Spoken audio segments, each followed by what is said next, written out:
How's it going, guys? It's your boy Mike from Seattle, and I'm here again with Michael Zuber on his One Rental at a Time YouTube channel, and we're going to react to a video by Milton Friedman filmed almost 50 years ago about inflation. And what he is going to talk to us about is how inflation happens, how long it takes to take effect, and then his ideas of how long it takes to get rid of it. Now, it was an hour-long lecture, and I highly encourage everybody to watch it. I'll put the comment and the links below. I love listening to Milton Friedman. And I had to try to clip down 1 2.5 to 3 minute segment, so I'm sorry if I couldn't show his true expertise on the subject. That's what we have Mike here for, to kind of, in real time, in today's terms, since Milton Friedman's no longer with us, to break it down for us today. Mike, are you ready? Absolutely. And if you are an economist or you study the subject, Milton Friedman is the pinnacle, Mount Rushmore, the guy. So finding a video for him from 1970 is just freaking outstanding. So I look forward to seeing this. Perfect. Let's do it. So unemployment is not a cure for inflation, but it is an almost inevitable side effect of an effective cure. Now, why should that be? Why is it that there seems to be no way to cure inflation without going through at least a temporary period of relatively slow growth and relatively high unemployment? The answer is fundamentally because of the time delays between the turning of the printing press and the ultimate effects on output and on prices. Both ways you produce the same result. Look on the upgrade. Suppose the government first prints money and spends it to pay for its expenses. To begin with, the people who find themselves doing better business don't know what the explanation is. Government is paying more money, its employees have better salaries, they're coming to the store and buying more goods. The storekeeper is delighted to sell them at the same prices as before. Each man thinks this is something special happening to him.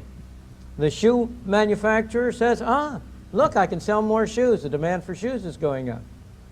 He doesn't recognize that what's really happening is that demand is going up everywhere. And then not only is the demand for shoes going up, but he's going to have to pay more to get labor. He's going to have to pay more to get leather. He's going to have to pay more to produce his product. But when that shows up, when after a while he finds out that his costs are up, then he suddenly discovers that he has to raise his prices to make both ends meet. And that's why, on the average in the United States over the past 100 years, an increase in the quantity of money has taken about 5 or 6 months to affect people's spending. The first thing that happened is people just have bigger bank accounts. Then it takes them a little while to realize that, and they start spending it. And then it's another 12 to 18 months before that works through into prices.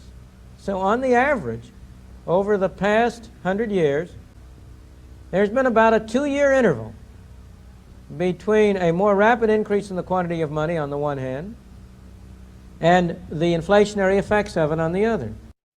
All right, so he said a lot in there, but what I thought was truly prophetic, I mean, this is just insane when I listened to it, and I'm thinking, how are we doing this same thing 50 years later?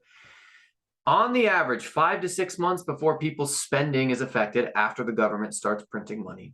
And then it's about 2 years total time until inflation occurs.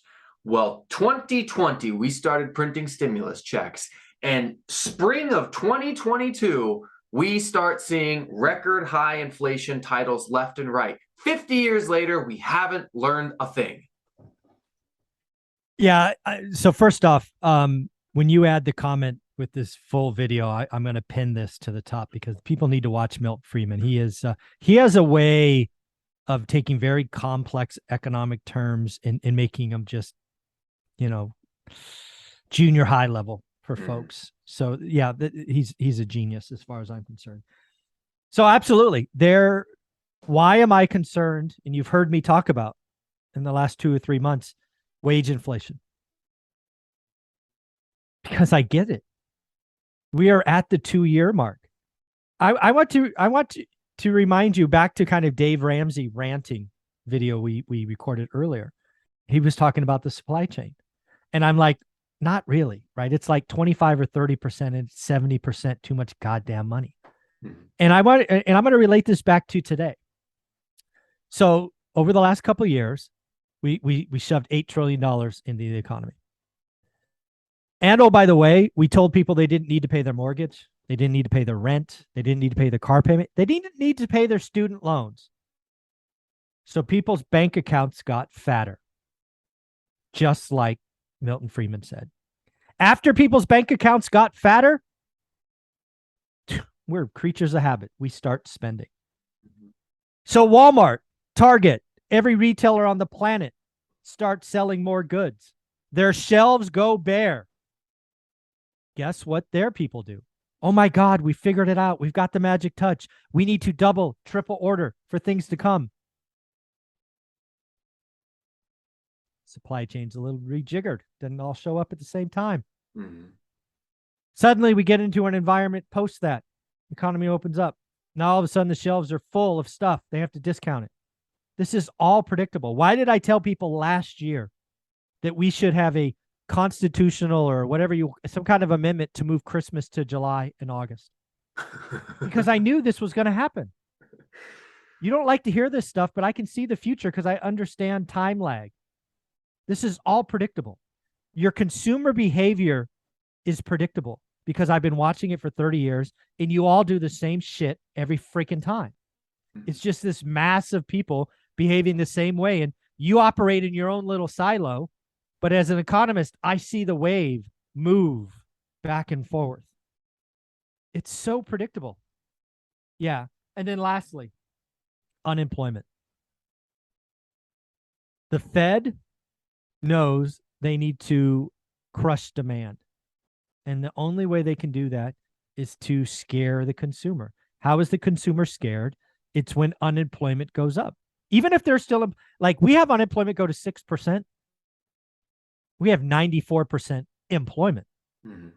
But that will be, it will go up 200% or whatever the percentage is. And people will be scared. We will spend less. So yeah, Milton Friedman is awesome. Again, all of this was predictable. Again, you go back and watch my videos. I told everybody we should move Christmas from December to July or August because I knew what was going to happen. And sure enough, it happened. All right, so this was his first part of the video we're going to watch. This was the first clip where he talks about how inflation got set up, how long it takes to take effect. But now he's going to talk to us about the cure for inflation and how long that's going to take effect. So you ready? Right. Yeah, I am. Should be good. But the same thing happens the other way. If the government slows down its spending, in the first instance, people simply experience that as slower demand for their products, and they tend to retrench. They tend to say, well, my inventories are going up, I better cut back production. It's only after a considerable interval that that's reflected in lower prices or in a slower rate of increase in prices and works its way through. So there is no way that I know to avoid the interim effect of slowing down inflation. In the long run, there is no relation between inflation and unemployment, on the average. What he talks, and again, it's hard to clip these things down and keep them without being 10 minutes long, but he went into this analogy where he explained that like an alcoholic who initially starts drinking, you don't feel the effects of the alcoholism until you've gone too far beyond reprieve. And the only way to get rid of it is you're going to have to put the bottle down, but it's not going to feel good to fall off the wagon, and it's going to hurt for some time. And to his first point, he said, unemployment isn't the cure for inflation, but it seems to be a necessary side effect of whatever the cure is. So in his opinion, there's going to be some pain. And as he just said there's going to be a time delay and lag between when the pain kicks in and how long it takes before we're finally out of it. So Mike, given his perspective and yours, how long do you think it's going to take for us to get ourselves out of this mess and back to 2 or 3% inflation?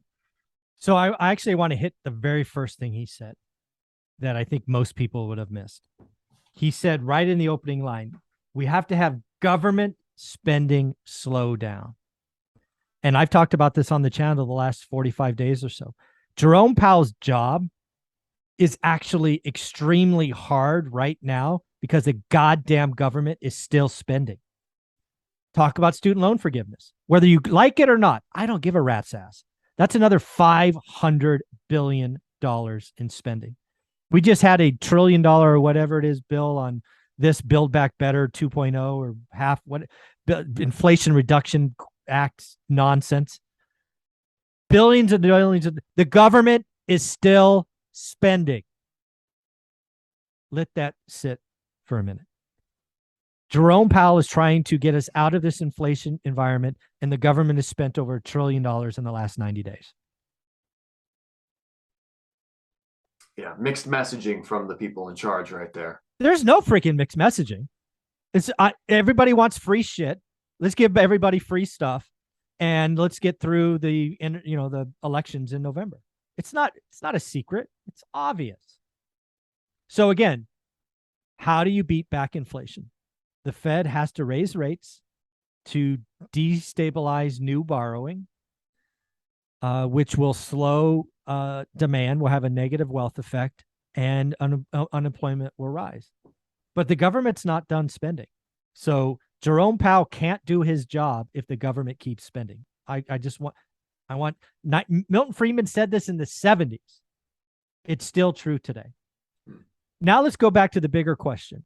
If you look out over the long duration, unemployment and inflation have no whatever. They're not correlated. However, they are extremely correlated at the extremes. And that's what he's talking about with the alcoholic analogy. If you go too far, your only answer is to go to AA and you can't drink ever again, right? You get these 1 day chip or 1 month chips or whatever they are.